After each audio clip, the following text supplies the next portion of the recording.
Namaste. All right, now, namaste. Namaste.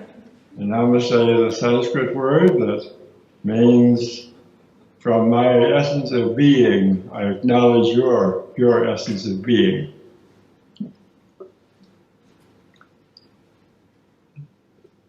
Let's begin with a moment or two of silence, meditation. Sitting upright, poised.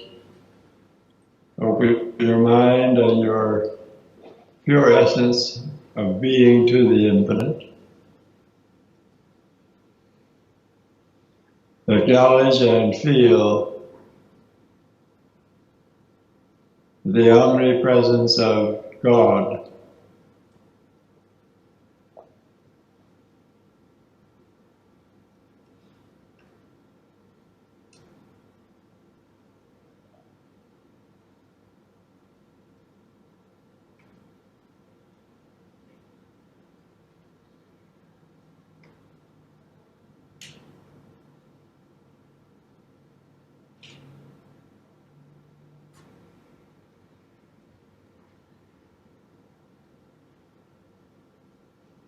We honor the great saints of all enlightenment traditions. We honor the divine nature of every person. And we acknowledge the truth of our being, knowing that here at this level of being, we are one with the infinite, and that all knowledge of that infinite and its processes is within us.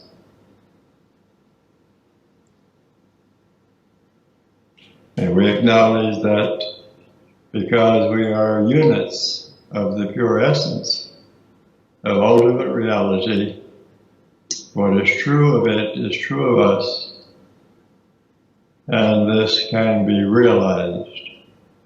This can be actually experienced and consciously known.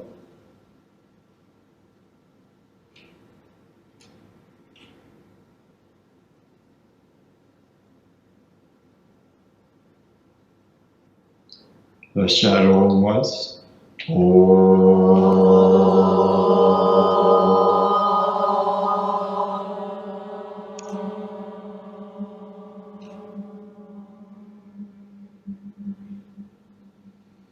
This morning, before I proceed with our theme, I want to mention a few words about the basic book that we are using as a text for this theme.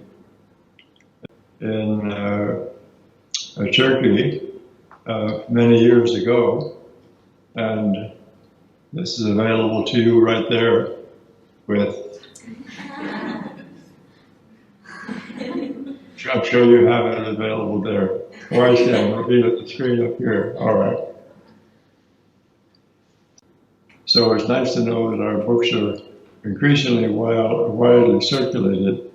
But this particular book I wrote because I wanted to have something available for people who wanted to know the philosophical principles, holistic lifestyle guidelines, and effective meditation routines, really a comprehensive course of higher learning and spiritual practice in the Kriya Yoga tradition.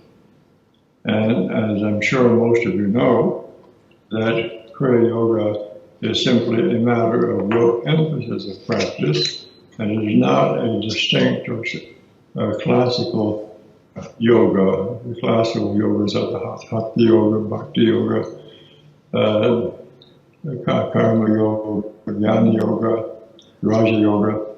But the word Kriya simply means action or procedure or process.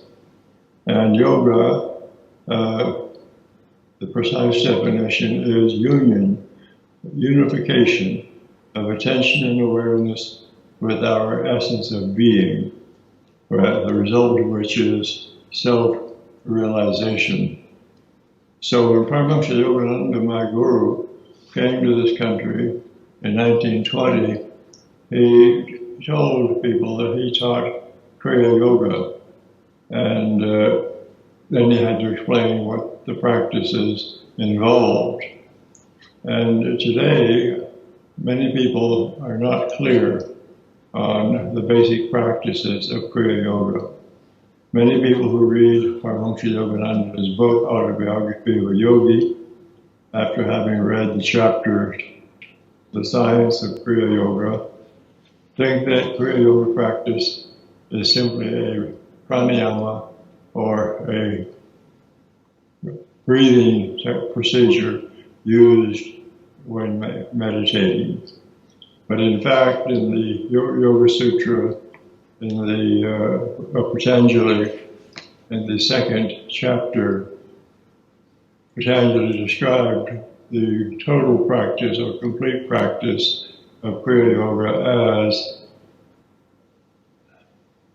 disciplined thinking and behavior. And that includes ethical living and intentional, effective living, profound examination of one's spiritual nature using intellectual process, intuition, and experimental meditation practice, and devotional surrender to a larger reality. And then Patanjali went on further to state that Kriya Yoga is practiced to remove the troublesome conditions or afflictions that interfere with our ability to be self-realized, and for the cultivation of samadhi or realization, transcendental realization of our true nature. And so in this book, 7 Lessons in Conscious Living, I'm sure all of you have a copy of it. I have it divided into 7 lessons, but really there are 21 lessons, because each lesson has 3 parts. Each one has a section on philosophy, and a section on lifestyle guidelines, and a section on meditation, understanding and using mantra is the first technique taught in chapter 1. And then as you go through the other chapters, each one has a chapter on philosophy and lifestyle guidelines, including a new meditation technique to be examined and experimented with and used as one progresses. And in the lesson 2 of lifestyle guidelines, I write about how to live in tune with the infinite. And there I talk about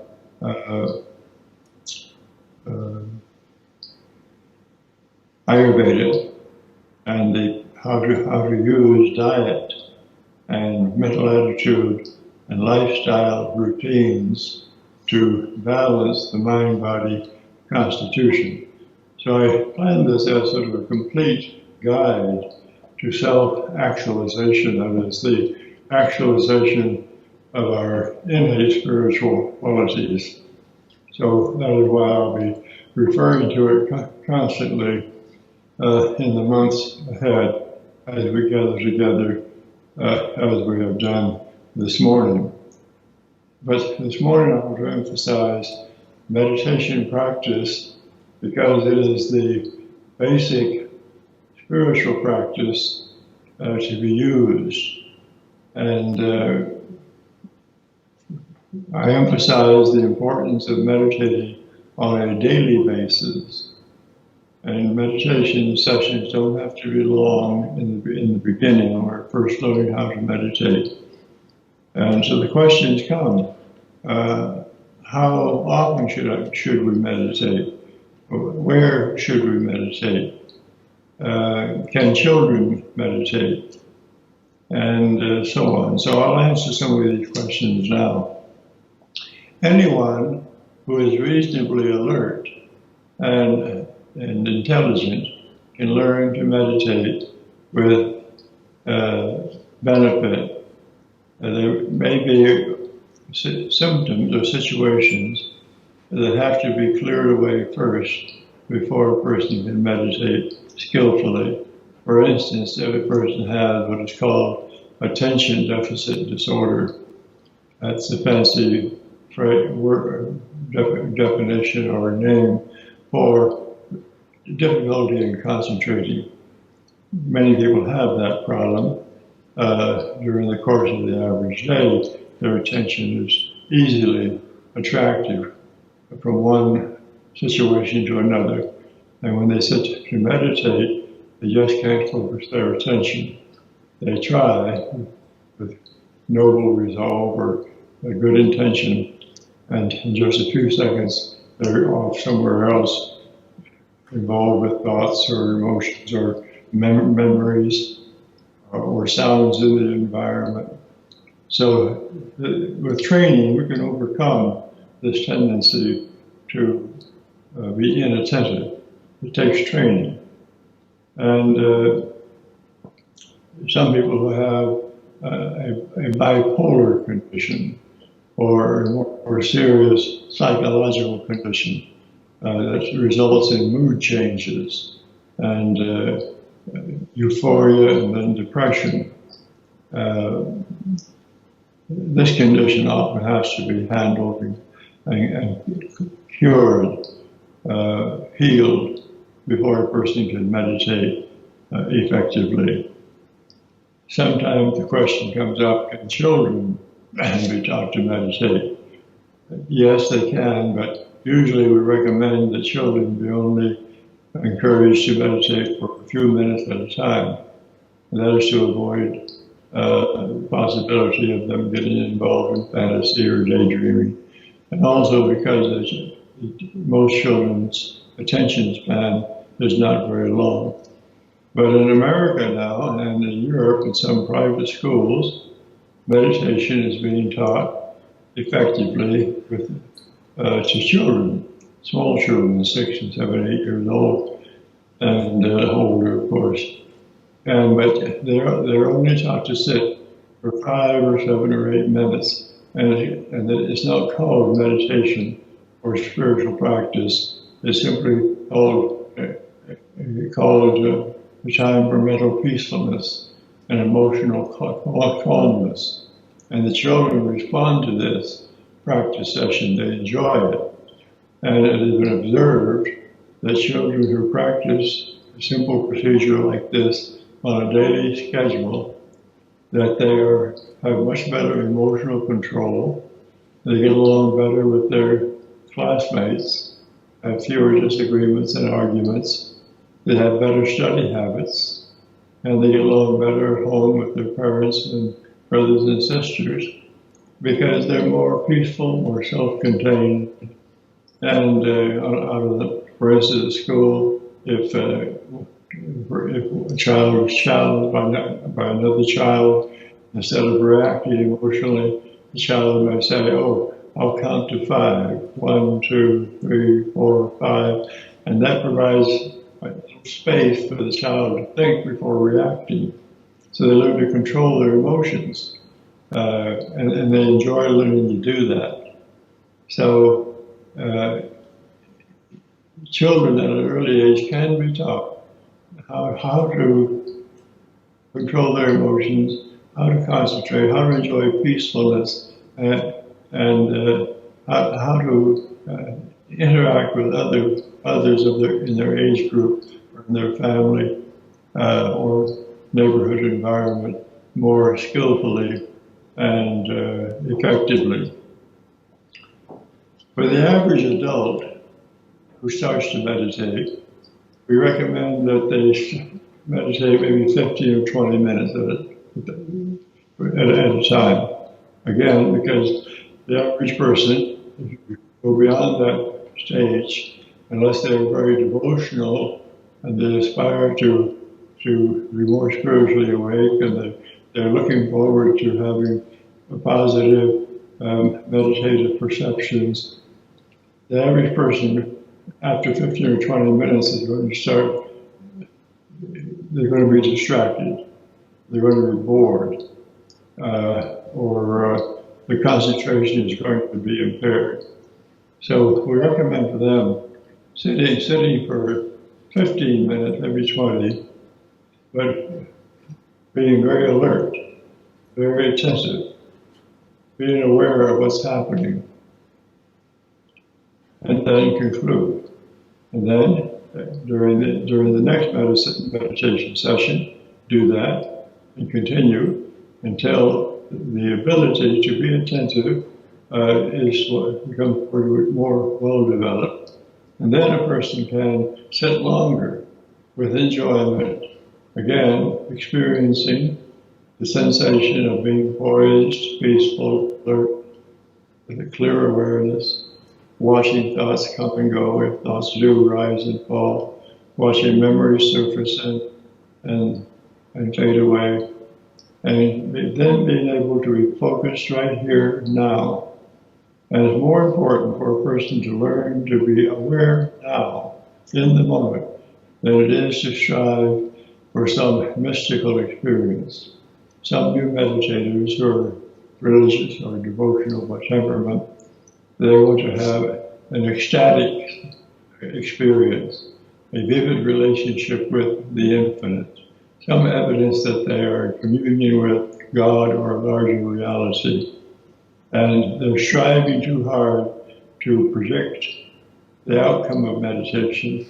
And when they don't have the experiences they think they would like to have, then they become disappointed.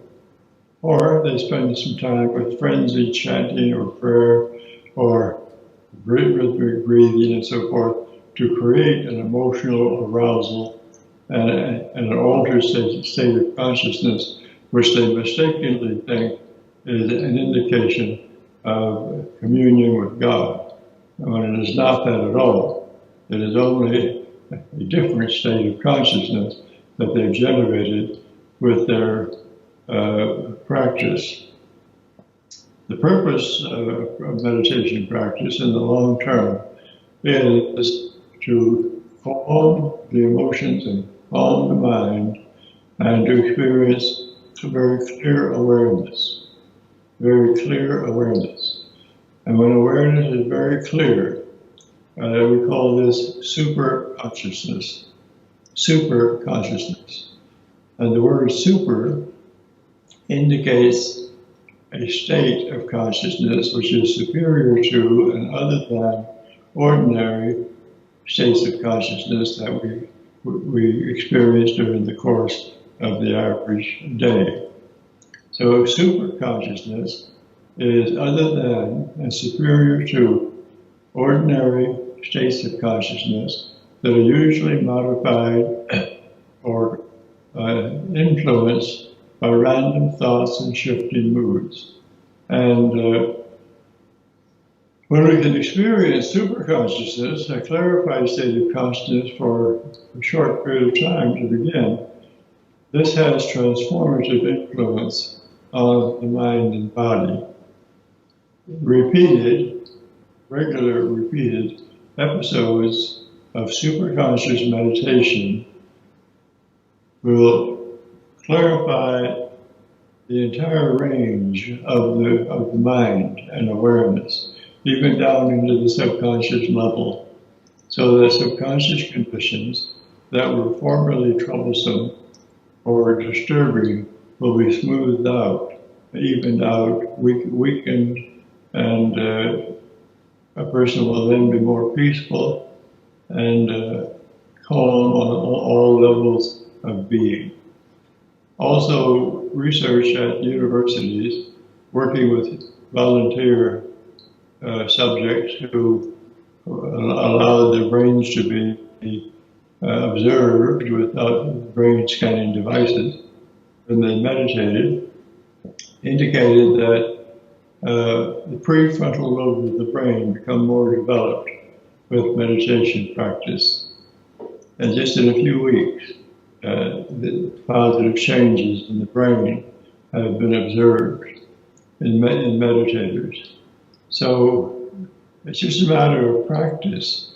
We become skillful when meditating by doing it, just as we can become skillful at other activities by performing, by entering into the process, testing ourselves until we become proficient in doing what we want to do.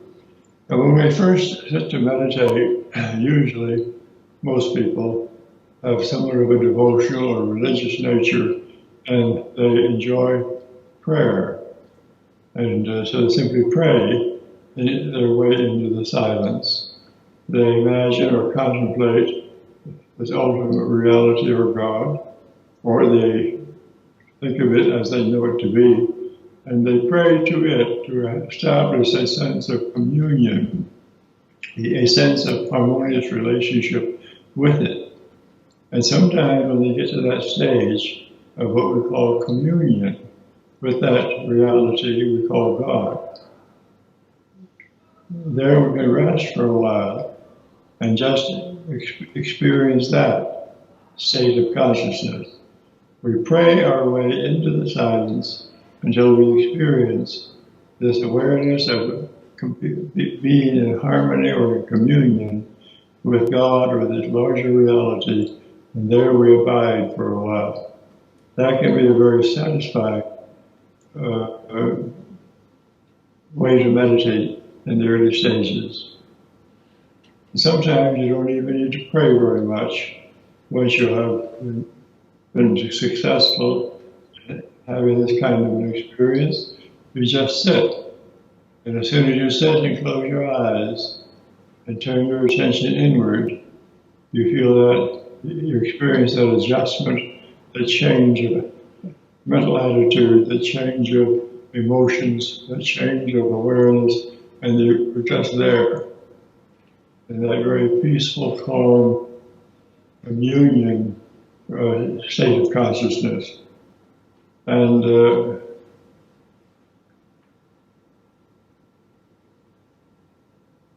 with practice, this can be experienced very quickly. Some people have asked me, well, what if I sit down and almost immediately experience a sense of awareness of the presence of God? Should I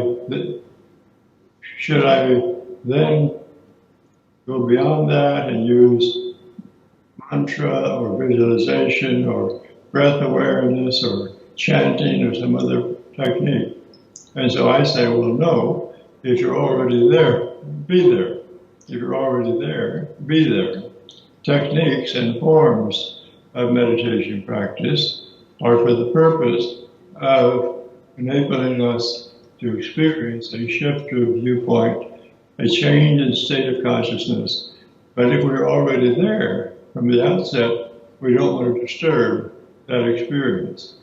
But what we can do is later, if we find that our attention is drifting, that we're not as focused as we were when we began, then we can use more intentional prayer, affirmation, breath awareness, or some other meditative technique to help us get focused again, to help us get there where we want to be. But we can use those procedures later when the necessity arises for us to do that. It can also be helpful when you sit to meditate to put your awareness here in this front part of the brain.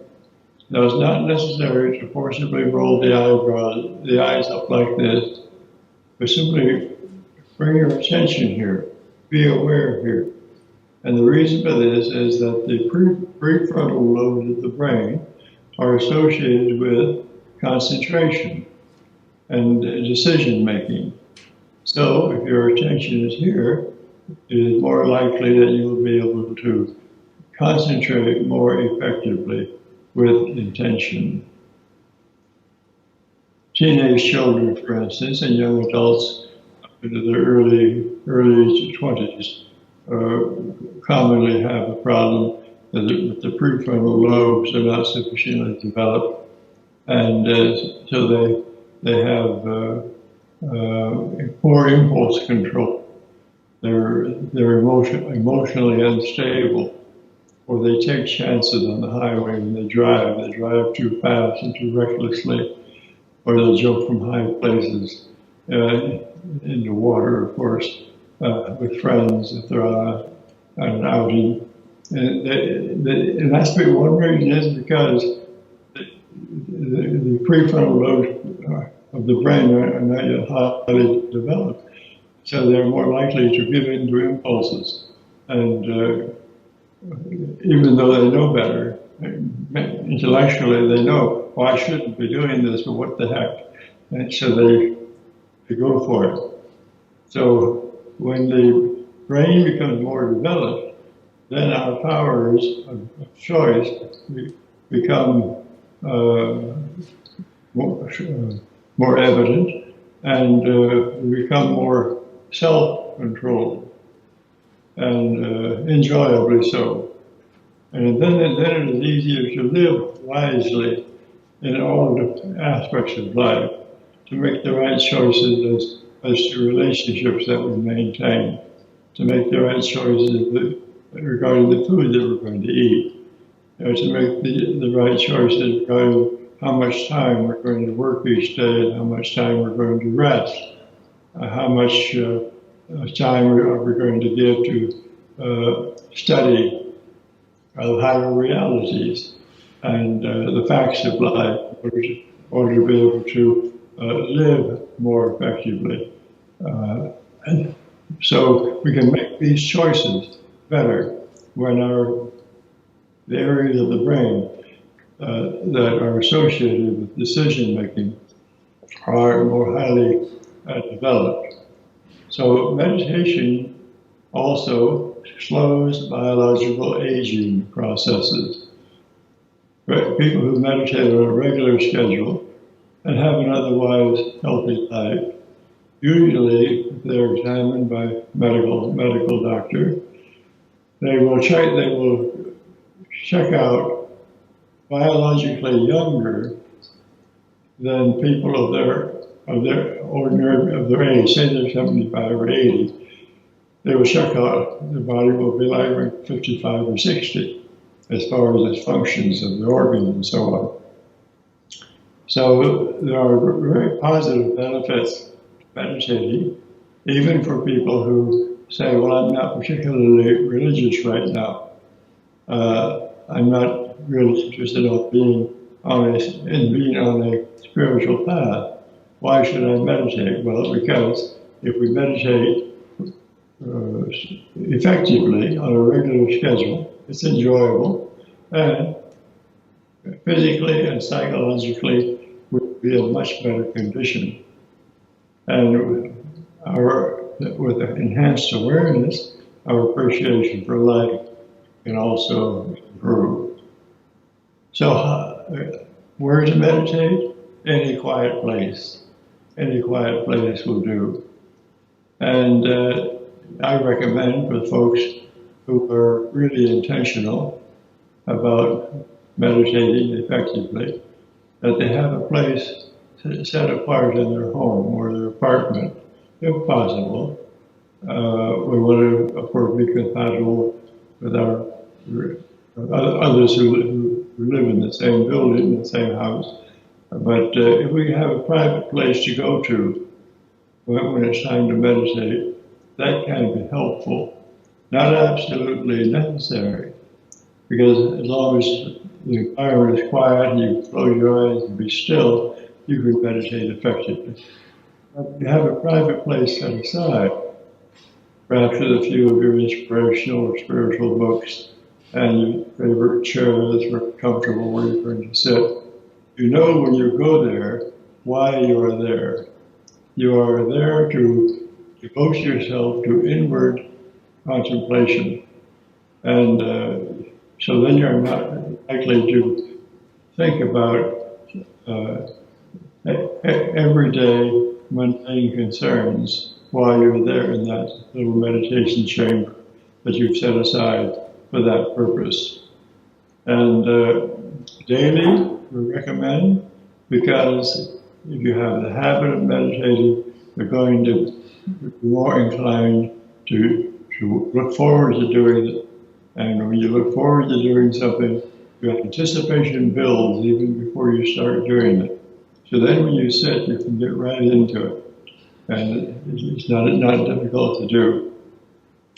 So a regular place, a regular time, and also if you have a regular time, then you avoid procrastination, you avoid putting it off. Some people say, well, I have good intentions, but when it's almost time to meditate, I have so many other things to do. And or the phone rings, or there are demands made on my time, or I just don't feel like sitting down to meditate right then. I'm going to do it later in the day, but I put it off, I procrastinate it. So if you have a time to do it, and you go there every day at that time, allowing for occasions of interruption, if the family challenge or something that really comes up that really interferes, you can allow that, but don't allow that easily. Our monks in EUGENE, my guru used to say, make a daily appointment with God and keep it when you meditate.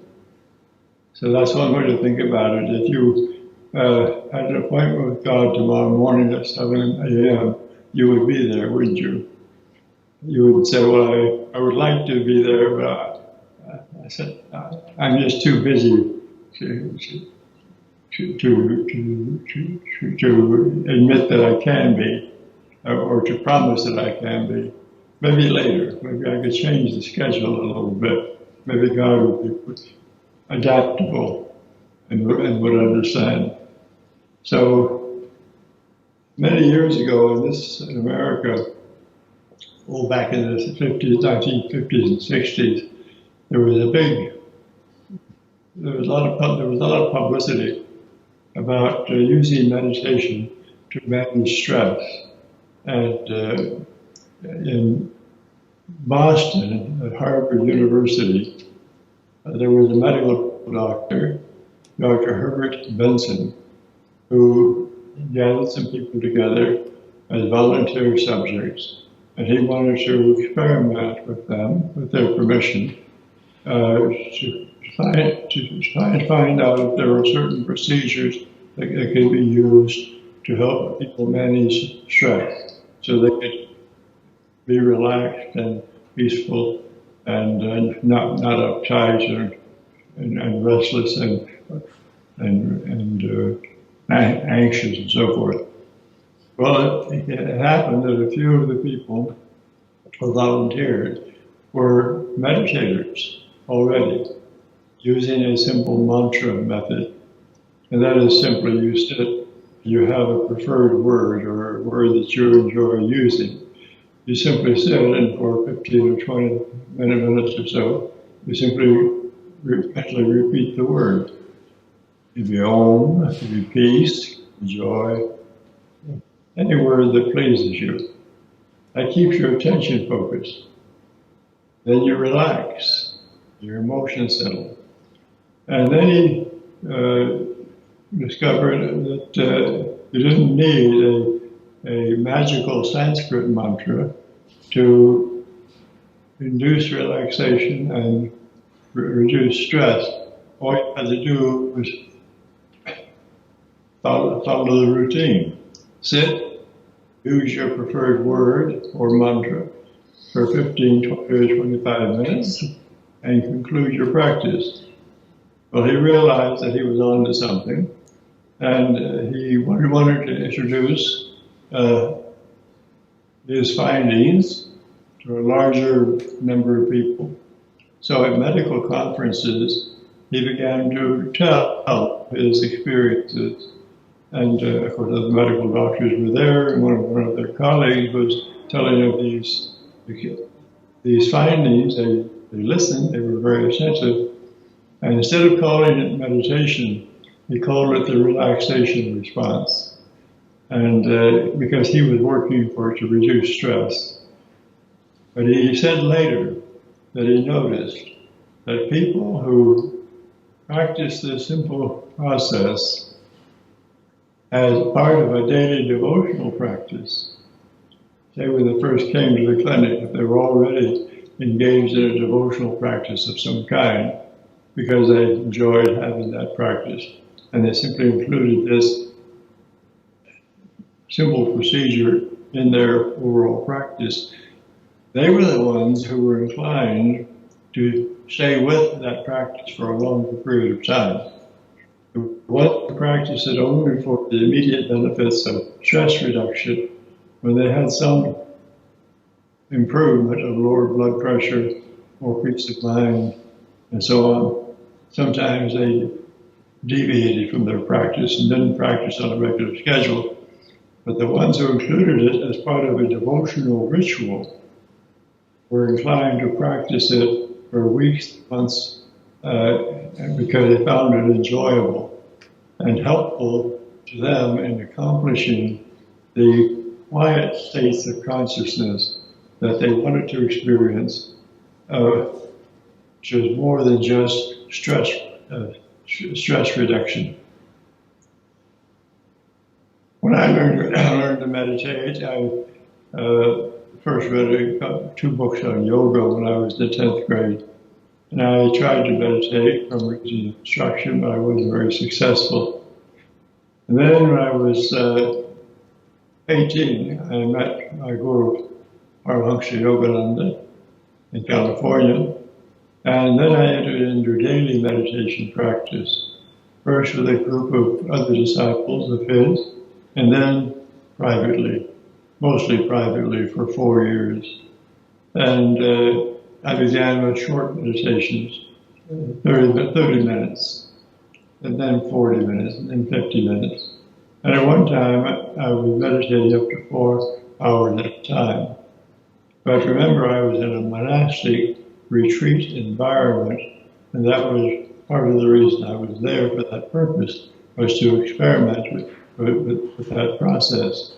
So that in-depth, extensive practice is not recommended for everyone, but it worked for me at that stage of my life. But I learned by sitting and practicing and observing, I learned what happens when we meditate effectively. I can experience the changes of states of consciousness that occurred spontaneously. I could experience the relationship between calm mental and emotional states and clarified awareness, and a sense of expanded awareness that would just naturally occur when the physiological and psychological conditions were ideal and the emotional and mental conditions were ideal. So I learned by doing, but that was an experimental phase of my life. And I was with Yogananda for a little over 2 years and had his guidance. And then he passed and left his body in 1952.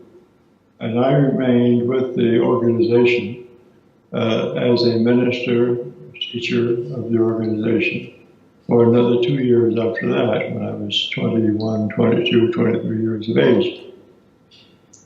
And so I have been involved in this activity now for many years. Yogananda passed 67 years ago, so it was 65 years. I was in the Army 2 years, but I meditated even then.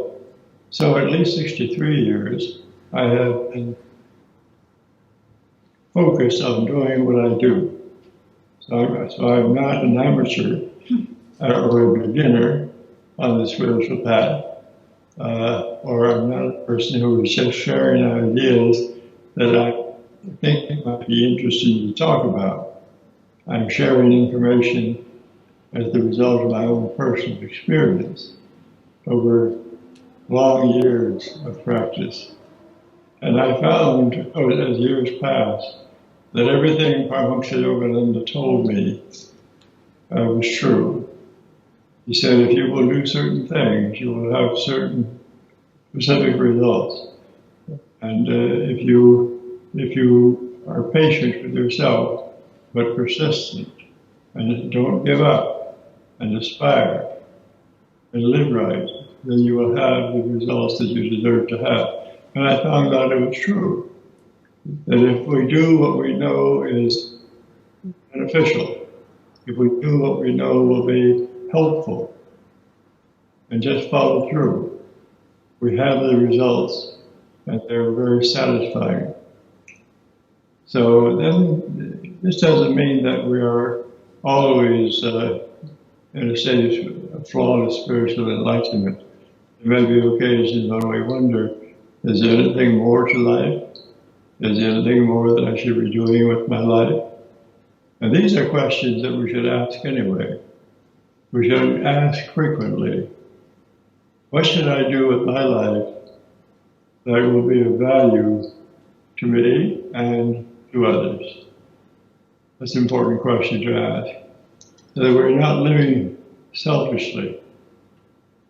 We're living our spiritual enlightenment, I believe we should understand, is also for others. And that's why in all of the great religions of the world, there is emphasis on the importance of compassion, caring for the well-being of others. And of course, I can't think of anything more important that we can do for our world than to cultivate our mental health and our spiritual awareness. Because this is what we are contributing to our environment with our interactions with other people and our silent transmission of our mental states and states of consciousness. So to me, it's very important to remember we are on this planet, in this world, to do the best we can to share spiritual consciousness with the collective consciousness and to uplift others and assist them on their awakening way. So we look around and sometimes we say, well, I don't see that all of my efforts to help other people are doing much good. There's a lot of meanness in the world and a lot of discord and difficulty. But how would it be if we weren't doing our part? Maybe it wouldn't even be that good. So I'm a firm believer in sharing our positive mental attitude and our positive state of consciousness with others in practical ways, everyday communication and interaction, and also silently as we transmit to others and collective consciousness of the planet, the purity of our self-realization. So why don't we conclude this morning with just a few minutes of meditation. Again, sit upright, poised, be peaceful and happy.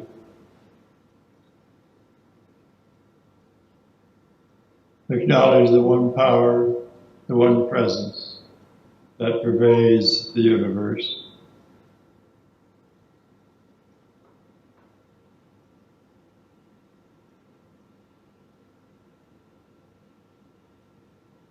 And as I mentioned earlier, we have meditation techniques and procedures that can be helpful when they're used effectively, when they're needed to be used. But also, sometimes we can just experience realization of wholeness, of oneness, absorption in the majesty and greatness of this one ultimate reality.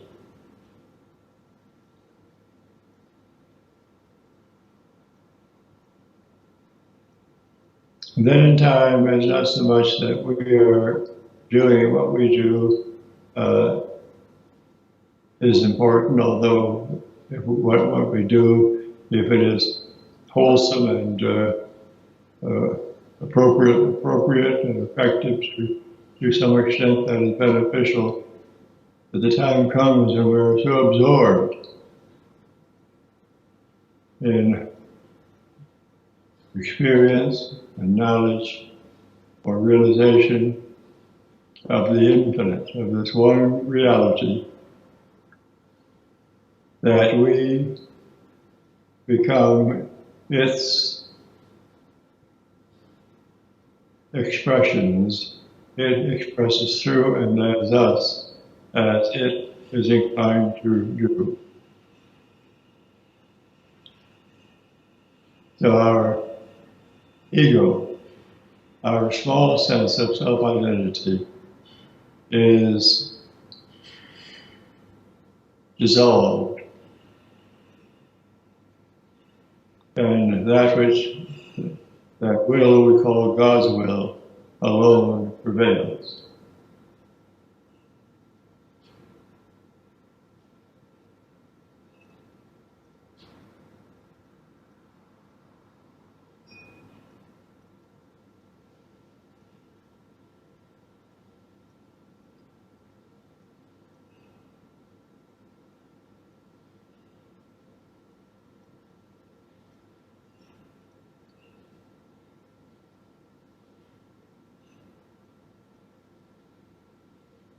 Before concluding our practice session, let's direct our attention to the more than 7.5 billion people on the planet.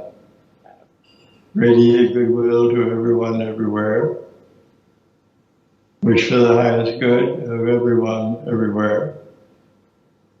And their highest good will include their spiritual awareness, psychological health, physical well-being,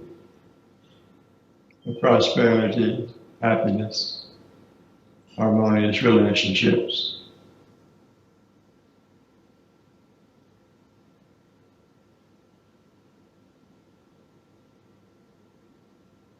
And then let's always know for ourselves that as we live skillfully and appropriately, with understanding of our relationship with the infinite, that we always have the full support of the processes of nature, emergent events, and God's grace in all of our constructive endeavors.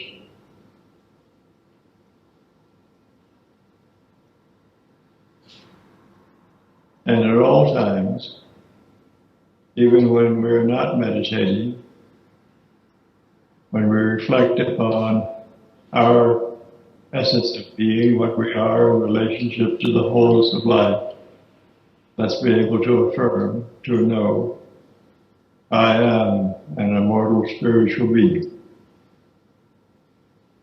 I am an immortal spiritual being.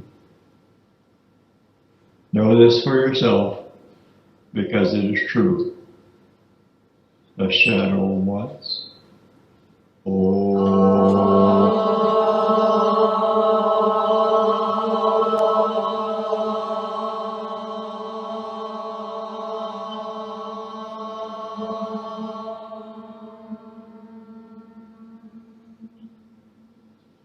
Thank you very much for this opportunity to be with you today. And I look forward to our next time. Namaste.